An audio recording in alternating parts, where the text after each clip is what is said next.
प्यारे बच्चों, आज हम आपको पार्लियामेंट के बारे में बिल्कुल जीरो से हीरो लेवल तक बताएं। आज की जो क्लास होगी वो बिल्कुल बेसिक लेवल से। नोट करो, पार्लियामेंट के अंग कितने हैं। अंग का मतलब ऑर्गेन्स कितने हैं, पार्लियामेंट में कौन कौन शामिल है। नोट करो, पहला तो है राष्ट्रपति। राष्ट्रपति जो है ना वो संसद का ही अंग है, ठीक है ना। जिसको पता है वो ज्यादा हवा में बताना, और जिसको नहीं पता हो तो है भी, ठीक है ना। दूसरा है फिर लोकसभा, और तीसरा जो अंग है वो है राज्यसभा। पार्लियामेंट के 3 अंग हैं। पार्लियामेंट यानी कि संसद, ठीक है ना। पार्लियामेंट यानी कि संसद, ठीक है ना। संसद के 3 अंग है। पहला अंग कौन सा है, राष्ट्रपति। दूसरा अंग कौन सा है, लोकसभा। और तीसरा अंग कौन सा है, राज्यसभा। आज इन तीनों के बारे में, ठीक है ना, जो बेस है उससे हम, ठीक है ना। राष्ट्रपति भारत का होता है, हरियाणा का नहीं। संसद पूरे भारत की है, हरियाणा की नहीं। आई क्या समझ में। संसद का मतलब है भारत, हरियाणा नहीं, भारत। संसदीय सरकार, भारत की सरकार। केंद्र सरकार, नोट क्या लिखेंगे, केंद्र सरकार। हरियाणा में प्रधानमंत्री होता है, मुख्यमंत्री होता है, प्रधानमंत्री की सरकार। नोट करो, प्रधान। हमारी पूरे भारत की सरकार किसकी है, मोदी सरकार। आई क्या समझ में, मोदी सरकार, केंद्र सरकार, भारत सरकार। आई क्या समझ में। तो ये क्या है, संसद है। पूरे देश के लिए कानून कौन बनाती है, संसद। हरियाणा सरकार का बनाया हुआ कानून केवल हरियाणा में लागू होगा, पंजाब में नहीं। पंजाब में नहीं होगा, राजस्थान में नहीं होगा। लेकिन भारत सरकार का बनाया हुआ कानून, कहने का मतलब है संसद का बनाया हुआ कानून पूरे भारत में लागू होगा, ठीक है ना। तो संसद का जो पहला अंग है वो क्या है, राष्ट्रपति। क्या है, राष्ट्रपति, प्रेसिडेंट, ठीक है ना। भारत के राष्ट्रपति और अमेरिका के राष्ट्रपति में फर्क क्या है। भारत का जो राष्ट्रपति और नाम मात्र का शासक है, उसके नाम पे शासन तो होता है, लेकिन उसकी शक्तियों का उपयोग कौन करता है, प्रधानमंत्री और उसकी मंत्रिमंडल। लेकिन अमेरिका का राष्ट्रपति क्या होता है, सर्वे सर्वा होता है, वास्तविक शासक होता है, ठीक है ना। वो नाम मात्र का नहीं होता, वो वास्तव में डोनाल्ड ट्रम्प। भाई क्या समझ में, छाया रहता है ना डोनाल्ड ट्रम्प, क्योंकि अमेरिका का वो क्या है, अमेरिका क्या, वो पूरे वर्ल्ड का थानेदार है, वो वास्तव में अपनी शक्तियों का प्रयोग करता है।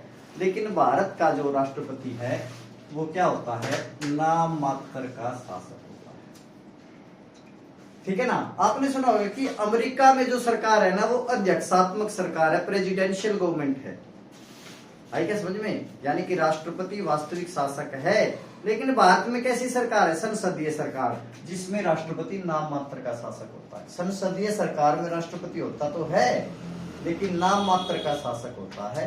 वो केवल क्या है, वो केवल क्या है, जो शासन है उसका मुखिया होता है। उसकी शक्तियों का प्रयोग वास्तव में कौन करता है, प्रधानमंत्री और उसकी मंत्रिमंडल। तो कई बार क्वेश्चन आ जाता है, जो संसदीय सरकार की जो अवधारणा है, जो कंसेप्ट है, ये आपने कहां से लिया है, ब्रिटेन से। कहां से लिया हमने, ये ब्रिटेन से। ब्रिटेन को संसदीय सरकार की जननी कहा जाता है। सबसे पहले ब्रिटेन ने संसदीय सरकार को अपनाया था। क्लियर है क्या। लेकिन भारत का जो राष्ट्रपति और ब्रिटेन का जो राष्ट्रपति या राजा या महारानी होती है, उसमें भी फर्क है। हमारे संविधान में एक वर्ड है गणतंत्र। गणतंत्र का गण मैंने क्या होता, लोग। गण मैंने क्या होता, रिपब्लिक। गणतंत्र का मतलब है देश का मुखिया लोगों के बीच में से आएगा। लेकिन ब्रिटेन में ऐसा नहीं है, हालांकि दोनों देशों में लोकतांत्रिक सरकारें हैं। ब्रिटेन का जो मुखिया है वो ब्रिटेन का कोई आदमी नहीं बन सकता, वो राजा ही है। वो राजा जब तक वो मर नहीं जाता, राजा या रानी, तो कहा जाए ना, long leave the king. Britain की पंक्तियां ये कि जो राजा है वो सालों तक जिए, बहुत लंबी आयु उसकी। आई क्या समझ में, ठीक है ना। नोट को, ब्रिटेन में राजवंश है। ब्रिटेन में क्या है? राजवंश है। भारत में क्या है? गणतंत्र है। भारत का पहला राष्ट्रपति कौन थे? डॉक्टर राजेंद्र प्रसाद। दूसरे डॉक्टर सर्वपल्ली राधाकृष्णन, ठीक है, जाकिर हुसैन, एपीजे अब्दुल कलाम, प्रतिभा पाटिल। क्या एक वंश के थे ये? नहीं। अब कौन है? अब तो बिल्कुल कौन है? द्रौपदी मुर्मू। वो तो क्या है? क्या है वो? ट्राइबल लेडी है क्या? जंगलों में रहने वाली जाति। क्या कभी सोच सकता है कोई आदमी जंगलों में रहने वाले में राष्ट्रपति? द्रौपदी मुर्मू ने सोचा था कभी कि मैं राष्ट्रपति बन जाऊंगी? नहीं। लेकिन क्या है? देश में गणतंत्र है तो वो क्या बन गई? राष्ट्रपति बन गई, बना दिया गया उसको। आई क्या समझ में? आप भी राष्ट्रपति बन सकते हो। आई क्या समझ में? ठीक है ना? आप भी क्या है? राष्ट्रपति बन सकते हो अगर आप में काबिलियत है। ठीक है ना?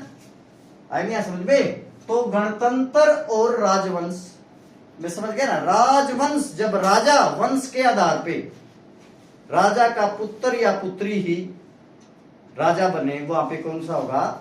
मोनार्की। इंग्लिश में इसको क्या कहते हैं? मोनार्की। एक ही राजा का शासन या फिर उसका राजवंश कहलाता है। तो भारत का राष्ट्रपति कैसा है? कैसा है? नाम मात्र का तो है, लेकिन वो लोगों के बीच में से होगा। ब्रिटेन का राष्ट्रपति क्या है? वंश के आधार पे चुना जाता है।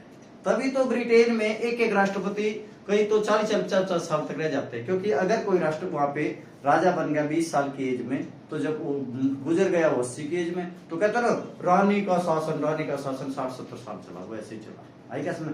क्योंकि वो राजा या रानी को चुना नहीं जाता, अपितु एक बार यदि वो राजा बन गया, जब तक उसकी मृत्यु नहीं हो जाती, वो क्या रहेगा? राजा या रानी। क्लियर हो गया? तो गणतंत्र समझ गए क्या है? ठीक है ना? तो ये जो ब्रिटेन जो संसदीय प्रणाली की जननी है। ठीक है ना? पहला जो है हमारा, एक है लोक मैंने क्या होता है? लोगों की सभा। एक है राज्यसभा, ये है राज्यों की सभा। लोकसभा लोगों द्वारा चुने हुए प्रतिनिधि यहां पे होते हैं। क्लियर हो गया? लोगों द्वारा चुने हुए प्रतिनिधि यहाँ पे किसके होते हैं? जो राज्यों की विधानसभाएं हैं। जैसे हरियाणा में कितने सदस्य हैं? हरियाणा के विधान 90 जो सदस्य है वो राज्यसभा में चुनकर भेजेंगे, लोग नहीं भेजेंगे उनको। ठीक है ना? यहाँ पे जो है सदस्य संख्या मैक्सिमम कितनी हो सकती है? 552, लेकिन वर्तमान में कितनी है? 543। और जो 2 एंग्लो इंडियन सदस्यों का प्रावधान था उसको खत्म कर दिया गया है। नोट करो। ठीक है ना? 2026 तक लोकसभा की जो टोटल सीटें हो सकती हैं वो 552 है, 552। ठीक है ना? लेकिन वर्तमान में 545 था, लेकिन उसमें 2 सदस्य क्या थे? एंग्लो इंडियन, जिनको राष्ट्रपति मनोनीत करता था, चुन के नहीं आता था, नॉमिनेट होते थे। लेकिन इन 2 सदस्यों को 104वें कॉन्स्टिट्यूशनल अमेंडमेंट से मोदी सरकार ने ये प्रावधान खत्म कर दिया। अब लेटेस्ट क्वेश्चन ये बन गया कि जो 2 एंग्लो इंडियन सदस्यों को राष्ट्रपति मनोनीत करता था, कौन सी सभा में मनोनीत करता था? लोकसभा में। उनका अब क्या प्रावधान है? वो अब खत्म हो गए 104वें कॉन्स्टिट्यूशनल। अब कितने सदस्य हैं लोकसभा में? 543 वर्तमान में। अभी जो लेटेस्ट हमारी लोकसभा है उसमें कितने हैं? 543। आया क्या समझ में? आया नहीं आया समझ में? 5। और ये कैसा सदन है? लोगों का सदन। क्या है ये? लोग 543 सदस्यों को चुनकर भेजते हैं। जैसे हरियाणा से कितनी सीट है इसमें? 10। मैंने बताया था ना जब हरियाणा जी के कराई थी, 10 लोकसभा सीटें हैं। ठीक है ना? 10 लोकसभा में हरियाणा से कितने सदस्य जाएंगे? 10। लेकिन क्या है? यूपी से कितने जाते हैं? 80। क्यों? क्योंकि यूपी की जनसंख्या हरियाणा से कई गुना ज्यादा है। हरियाणा की कितनी है? 2,53,00,000। हमने हरियाणा जीके में किया था। यूपी की कितनी है? लगभग 21-22 करोड़। तो अपने आप ही हो गया ना ज्यादा, लगभग 10 गुना के करीब होने गया ये। तो नोट करो, लोकसभा में जो सदस्य जाते हैं, सांसद जाते हैं, वो किसी राज्य की जनसंख्या के आधार पे जाते हैं, ना कि राज्य के क्षेत्रफल के आधार पे। हरियाणा भारत का सबसे बड़ा राज्य कौन सा है? राजस्थान। राजस्थान से लोकसभा सीटें केवल 25 हैं, लेकिन सबसे बड़ा, लेकिन यूपी में कितनी है? 80। और यूपी तो छोटा है क्षेत्रफल के आधार पे, ठीक है ना, राजस्थान से छोटा है ना, ठीक है क्या? तो लेकिन यूपी की जनसंख्या ज्यादा है 22 करोड़ के करीब, तो वहां से 80% आ गया समझ में। तो लोकसभा लोगों का सदन, अमेरिका में इसको कहते हैं हाउस ऑफ रिप्रेजेंटेटिव, प्रतिनिधि सभा। रिप्रेजेंटेटिव का मतलब क्या हो गया? लोगों का प्रतिनिधि, रिप्रेजेंटेटिव प्रतिनिधि सभा, हाउस ऑफ रिप्रेजेंटेटिव्स। हाउस का मतलब घर नहीं, हाउस का मतलब सदन, एक ऐसा सदन जिससे जो लोगों का प्रतिनिधित्व करे डायरेक्ट, ठीक है क्या? तो प्रतिनिधि सभा कहा जाता है, प्रतिनिधि सभा। ब्रिटेन में इसको कहा जाता है हाउस ऑफ कॉमन्स, जो आम लोगों का सदन है, हाउस ऑफ कॉमन्स।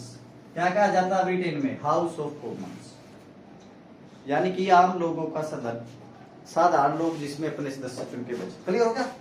तो लोकसभा, ठीक है ना, भारत में, अमेरिका में प्रतिनिधि सभा और हाउस ऑफ कॉमन्स किसमें कहा जाता है? ब्रिटेन में। लोकसभा को निमन सदन कहा जाता है, नोट करो, क्या कहा जाता है? निमन सदन, निमन सदन। राज्यसभा को क्या कहा जाता है? उच्च सदन। क्या कहा जाता है? उच्च सदन। लोकसभा को निमन सदन, लोअर हाउस, और राज्यसभा को अपर हाउस, ठीक है ना। लोकसभा को प्रतिनिधि सभा कहा गया किसमें? किसमें? किसमें? यूएसए में। और राज्यसभा को यूएसए में कहा गया सीनेट। क्या कहा गया? सीनेट। क्या कहा गया? सीनेट। और ब्रिटेन में कहा जाता है House of Lords, House of Lords. उच्च सदन को कितना क्या कहा जाता है? House of Lords. किसमें? ब्रिटेन में House of Lords, House of Lords, ठीक होगा, हाउस ऑफ लॉर्ड्स, ठीक है ना। अब दूसरा जो क्वेश्चन आ गया कि लोकसभा का अगर कोई व्यक्ति, भारत का नागरिक, लोकसभा का चुनाव लड़ना चाहे तो उसकी मिनिमम एज कितनी होनी चाहिए? 25 ईयर्स। 25 ईयर्स कम से कम होनी चाहिए। 25 ईयर्स जिस भी व्यक्ति की हो चुकी है वो क्या है? लोकसभा का चुनाव लड़ सकता है, एक कैंडिडेट बन सकता है। लेकिन राज्यसभा का क्या है? इसको ऊंचा सदन कहा गया, तो इसकी 30 ईयर्स रखी गई है। कितना? 30 ईयर्स। कितना? 30 ईयर्स। कितना? 30 ईयर्स। राष्ट्रपति की जो मिनिमम एज है 35 ईयर्स। कितना भाई? 35 ईयर्स राष्ट्रपति की जो मिनिमम एज है। आज मैं इस क्लास में केवल आपके माइंड में ये बिठाना चाहता हूँ कि संसद है क्या, ठीक है क्या, ताकि आप फिर इसे हरियाणा जीके में भी आपको मिलेगा। और ठीक है, 35 ईयर्स। क्लियर हो गया? तो लोकसभा, राज्यसभा और राष्ट्रपति। पहले राष्ट्रपति लिखो। राष्ट्रपति जो है संसद का अंग है। प्रेसिडेंट, लोकसभा व राज्यसभा, ये तीसरा सदन, ठीक है ना। हमारे जो संविधान में जो पहला भाग है आर्टिकल 1 से लेकर 4 तक, उसमें ये बताया है कि भारत का संघ, भारत संघ क्षेत्र, भारत में का कितना क्षेत्रफल है, कैसे राज्य बनेंगे। दूसरा जो भाग है वो नागरिकता है, और तीसरा जो भाग है लोगों के फंडामेंटल राइट्स है, और चौथा क्या है? डीपीएसपी। और पांचवा जो भाग है वो भारत सरकार के बारे में बात करता है, संघ की कार्यपालिका। संघ कार्यपालिका मतलब संघ सरकार, यूनियन गवर्नमेंट। आएगा समझ में? यूनियन गवर्नमेंट या संसद आप इसको बोल सकते हैं, पार्लियामेंट बोल सकते हैं। नोट करो, आर्टिकल 52 से लेकर आर्टिकल 151, आर्टिकल 52 से लेकर आर्टिकल 151, आर्टिकल 52 से लेकर आर्टिकल 151, ये संविधान का पांचवा भाग है। मैं फिर थोड़ा पहले जा रहा हूं। संविधान का जो पहला भाग है आर्टिकल 1 से लेकर 4 यूनियन टेरिटरी के बारे में बात करता है। कई बार यही आ जाता है यूनियन टेरिटरी आर्टिकल 1 से। दूसरा आर्टिकल क्या करता है, लोगों का जो सिटीजनशिप के बारे में बात करता है, नागरिकता। तीसरा क्या जो भाग है वो क्या है, 12 से लेकर 35 लोगों के फंडामेंटल राइट्स क्या है। और आर्टिकल 4 जो है डीपीएसपी, ठीक है ना, directive principle to state policies, ठीक है ना। तो आज हम भारत सरकार के बारे में बता रहे हैं, संसद के बारे में बता रहे हैं। तो जो आर्टिकल 52 से लेकर आर्टिकल 61 ये राष्ट्रपति के बारे में, राष्ट्रपति कौन होगा, उसका चुनाव कैसे होगा, उसके चुनाव की विधि क्या है, उसको कैसे हटाया जा सकता है, ये सारे का सारा आर्टिकल 52 से लेकर आर्टिकल 61 तक है। आर्टिकल 52 कहता है कि भारत का एक राष्ट्रपति होगा, और आर्टिकल 61 क्या है, राष्ट्रपति को हटाने की प्रक्रिया क्या है, वो इम्पीचमेंट, महाभियोग, ठीक होगा, ठीक है ना। फिर जो है राष्ट्रपति के बाद है उपराष्ट्रपति। उपराष्ट्रपति क्या होता है, राज्यसभा का अध्यक्ष होता है।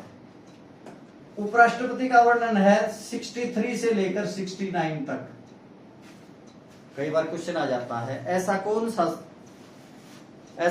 सा सदन है जिसका अध्यक्ष उस सदन का सदस्य नहीं होता, कौन नहीं होता, वो उपराष्ट्रपति। उपराष्ट्रपति राज्यसभा के 250 सदस्यों में से नहीं होता। आई क्या समझ में, ठीक है ना। अब यहाँ पे एक बात और है, लोकसभा का जो कार्यकाल है वो 5 साल तक है, राज्यसभा का कार्यकाल है वो 6 साल तक है, 6 इयर्स। लेकिन उपराष्ट्रपति का कार्यकाल भी कितना, 5 इयर्स है। नोट करो इसको।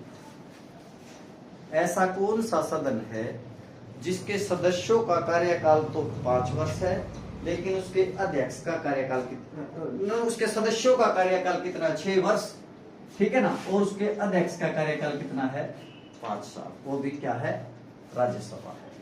क्लियर हो गया, ठीक है ना। तो ये 63 से लेकर 69, ठीक है ना, 63 से लेकर क्या है, 69। संसद क्या, भारत की एक संसद होगी, ये किस में रखा गया, 79 आर्टिकल, 79 आर्टिकल में भारत की एक संसद होगी जिसके 2 सदन होंगे। राज्यसभा को लोकसभा से पहले रखा गया 80 आर्टिकल में, 80, और लोकसभा का वर्णन है 81 आर्टिकल, 81। लोकसभा का क्या है, 81, ठीक है ना। क्लियर हो गई बात, दोबारा फिर देखो, संसद 79, राज्यसभा 80 और लोकसभा 81। क्लियर होगा। 1 से लेकर 4 यूनियन टेरिटरी, भाग 1, भाग 2 सिटीजनशिप, आर्टिकल 5 से 11, भाग 3 फंडामेंटल राइट्स, ठीक है ना, भाग 3 फंडामेंटल राइट्स 12 से 35, और भाग 4 बीपीएसपी 36 से 51, ठीक है ना। और उसके बाद पहले राज्य सरकार से पहले किसका वर्णन होगा, भारत सरकार का, ठीक है ना। तो राष्ट्रपति भारत का, लोकसभा, राज्यसभा। और अब कानून कैसे बनते हैं, ध्यान से सुनो। कानून, अगर कोई प्रस्ताव सरकार लेके आती है तो लोकसभा में लेके आएगी या राज्यसभा में लेके आएगी, ठीक होगा। अगर कोई कानून बनाना है तो मान लीजिए किसी मंत्री ने कानून का, ठीक है ना, जो कानून का जो प्रस्ताव पेश किया लोकसभा में, फिर वो राज्यसभा में पास होगा, और फिर किसके साइन हो जाएंगे, राष्ट्रपति के। राष्ट्रपति के साइन होने के बाद ही वो भारत के गजट में शामिल होगा, ठीक है क्या। राष्ट्रपति के साइन होने के बाद ही वो क्या बन जाएगा, एक्ट बन जाएगा। एक्ट को बोलते हैं अधिनियम। नोट करो, क्या बनता है, अधिनियम, ठीक है ना। कोई भी कानून, एक्ट कब बनेगा, जब उस पर राष्ट्रपति साइन कर देता है। क्लियर है क्या, ध्यान से सुनो। एक बार ऐसा हुआ, लोकसभा से भी पास हो गया एक प्रस्ताव और राज्यसभा से भी, लेकिन राष्ट्रपति ने उस पर साइन किए ही नहीं, और राष्ट्रपति का कार्यकाल पूरा हो गया, वो बिल पेंडिंग रहा, क्योंकि संविधान में ये प्रावधान नहीं था कि राष्ट्रपति को कितने दिन में साइन करना किसी बिल पे। आई क्या समझ में? और उस विधेयक का नाम था डाक विधेयक। नोट करो, क्या नाम था? डाक विधेयक। और ऐसा करने वाले राष्ट्रपति थे ज्ञानी जेल सिंह। नोट करो, ज्ञानी जेल सिंह। ठीक है ना? उन्होंने बिल को अपनी, इसी को कहा गया जेबी वीटो। क्या कहा गया इसको? जेबी वीटो। जेब में रख लिया बिल को और साइन किया इन्हें, जेबी वीटो। आ गया समझ में? क्लियर हो गया? ऐसे बिल को क्या कहा जाता है? जेबी वीटो। ठीक है, तो कोई भी बिल लोकसभा या राज्यसभा में पेश किया जाता है, दोनों से पास होने के बाद राष्ट्रपति के साइन के बाद, प्रेसिडेंट के साइन के बाद क्या बन जाता है? वो क्या बन जाता है? अधिनियम। क्लियर हो गया? तो कानून ऐसे बनते हैं। ठीक है, क्लियर हो गया? ठीक है, दूसरी बात, लोकसभा का मैंने बताया कि मिनिमम एज है 25 साल, राज्यसभा की मिनिमम एज है 30 साल, और राष्ट्रपति की मिनिमम एज कितनी होनी चाहिए? 35 साल। क्लियर हो गया? आया नहीं? समझ में? क्लियर हो गया? राष्ट्रपति की एज कितनी है? 35 साल। ठीक है ना? अब लोकसभा की जो संख्या है वो 545 है। 545 नहीं, 543 अब है। टोटल कितने हो सकते हैं 2026 तक? 552। जो 2029 में इलेक्शन हो गए वो इससे ज्यादा रहेंगे। ठीक है ना? और यहां कितनी मैक्सिमम सीटें हैं? 250, लेकिन वर्तमान में कितनी है? 245। क्लियर होगा? ठीक है ना? तो यहां पे 543 और 245। ठीक है ना? यहां पे जो हाउस है इसमें मिनिमम कितने सदस्य हो कि सदन चल सके, यानी कि 545 का 10% कितना हो गया? 54 या 55। इसका 10% कितना हो गया? 24 या 25। यानी कि लोकसभा में मिनिमम 54 और राज्यसभा में मिनिमम 24 सदस्य बैठे होने ही चाहिए हाउस में, नहीं तो कार्रवाई नहीं चल सकती। नोट करो, इसी को बोलते हैं गणपूर्ति। नोट करो, क्या बोलते हैं इसको? गणपूर्ति या कोरम। QUORUM, quorum. ठीक है ना? वह न्यूनतम संख्या, लोकसभा या राज्यसभा की न्यूनतम संख्या जिसके बिना सदन की कार्रवाई नहीं चल सकती, उसको क्या कहा जाता है? कोरम। या तो कभी वो परसेंटेज में पूछ लेगा आपको, या 1/10 में पूछ लेगा, या लोकसभा की 54 और राज्यसभा की 24 या 25, कई तरह से पूछ सकता है। इसको आएगा समझ में? अगर कोरम पूछ लिया तो 10% या 1/10। लोकसभा की मिनिमम संख्या 54 या 55, राज्यसभा का भी कितना होगा? 24 या 25। क्लियर हो गया? इसी को क्या कहा जाता है? कोरम। क्या कहा जाता है इसको? कोरम। ठीक हो गया? ठीक है ना? तो लोकसभा, राज्यसभा और राष्ट्रपति से क्या बनी? आपकी संसद। ठीक है ना? ठीक है ना? प्रेसिडेंट लोकसभा, वह क्या है? राज्यसभा। ठीक है ना? यहाँ 543 हैं अभी ये जो इलेक्शन हुए थे ना 2024 में, 543 सीट्स पे हुए थे, और यहाँ पे कितनी है? 245, लेकिन मैक्सिमम कितनी है इनकी? लेकिन ये जो आपने अभी चुनाव हुआ 2024 में चुना, कितने साल के लिए चुना इनको? 5 साल के लिए, यानी कि लोकसभा का कार्यकाल 5 वर्ष है। 5 वर्ष। राज्यसभा का कार्यकाल है 6 इयर्स। अब आप ये तो सीधे जनता से आ गए। ये किससे आते हैं? जैसे हरियाणा में 90 सीटें हैं, जो 90 विधायकों को हमने चंडीगढ़ भेजा विधानसभा में चुनकर, ये हरियाणा का नेतृत्व राज्यसभा में कितने सदस्य करते हैं? 5 हरियाणा की ओर से, और यहाँ हरियाणा की ओर से कितने गए? 10 सदस्यों को सीधे जनता ने चुनकर भेजा लोकसभा में, और 5 सदस्यों को राज्य जो विधानसभा के जो MLA हैं, भाई क्या समझ रहे, उन्होंने 5 को कहां भेज दिया? राज्यसभा में। यानी कि 245 में से 5 किसके हैं? हरियाणा के। लेकिन इनका कार्यकाल होता है 6 वर्ष, इनका कार्यकाल 5 वर्ष। और इसकी एक और है, ठीक है ना? इसके 1/3 सदस्य हर 2 साल बाद चेंज हो जाते हैं, इसलिए एक MP का राज्यसभा में कार्यकाल कितना हो गया? 6 वर्ष। आ गया समझ में? क्लियर है क्या? 6 वर्ष। कितना हो गया? 6 वर्ष। कितना हो गया? 6 वर्ष। कितना हो गया? 6 वर्ष। तो गणपूर्ति पता लग गया आपको, कार्यकाल पता लग गया इसको। ठीक है ना। यहाँ पे ध्यान से, राज्यसभा का जो भी एक बार सदस्य राज्यसभा में चल गया उसको 6 साल से पहले कोई भी हटा सकता, अगर वो ठीक ठाक अपनी प्रेजेंटेशन अटेंडेंस लगाता रहा। लेकिन यहां पे भरोसा नहीं है मेरे भाई, लोकसभा में तो सरकार 2 साल बाद भी गिर सकती है। यदि सरकार के पास कितना आंकड़ा नहीं है, 272 का आंकड़ा होना ही चाहिए लोकसभा में। आई क्या समझ में? आया क्या समझ में? लोकसभा के पास, लोकसभा में सरकार के पास 272 का आंकड़ा होना ही चाहिए। ले भाई कर दे बंद।